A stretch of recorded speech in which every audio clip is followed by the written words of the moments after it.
എംബ്രാർ jet വിമാനയിടപാടിൽ CBI അന്വേഷണം ആവശ്യപ്പെട്ട് പ്രതിരോധ മന്ത്രി മനോഹർ പരീക്കർ കത്തയച്ചു.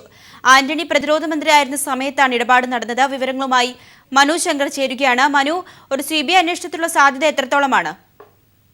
നിലവിൽ അഗസ്റ്റ വെസ്റ്റ്ലാൻഡ് ഹെലികോപ്റ്റർ ഇടപാടിന് പിന്നാലെ എംബ്രയർ ജെറ്റ് വിമാന ഇടപാടിലും സിബിഐ അന്വേഷണം തന്നെ നടത്താനാണ് കേന്ദ്ര സർക്കാർ തീരുമാനം. 2008 UPA സർക്കാരിന്റെ കാലഘട്ടത്തിലായിരുന്നു ബ്രസീലിയൻ കമ്പനിയായ എംബ്രയറിൽ നിന്ന് ഇന്ത്യ 3 ജെറ്റ് വിമാനങ്ങൾ വാങ്ങാനുള്ള കരാർ ഒപ്പിട്ടത്. $208 മില്യൺ കരാർ.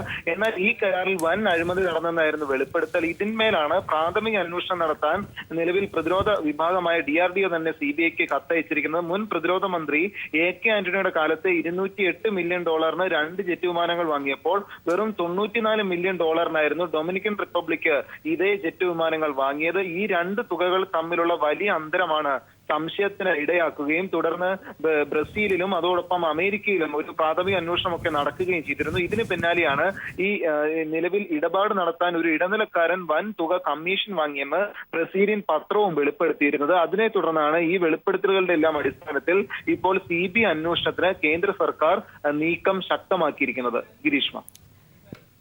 ശരി മനു, മനുവാണ് വിവരങ്ങൾ നൽകിയത്.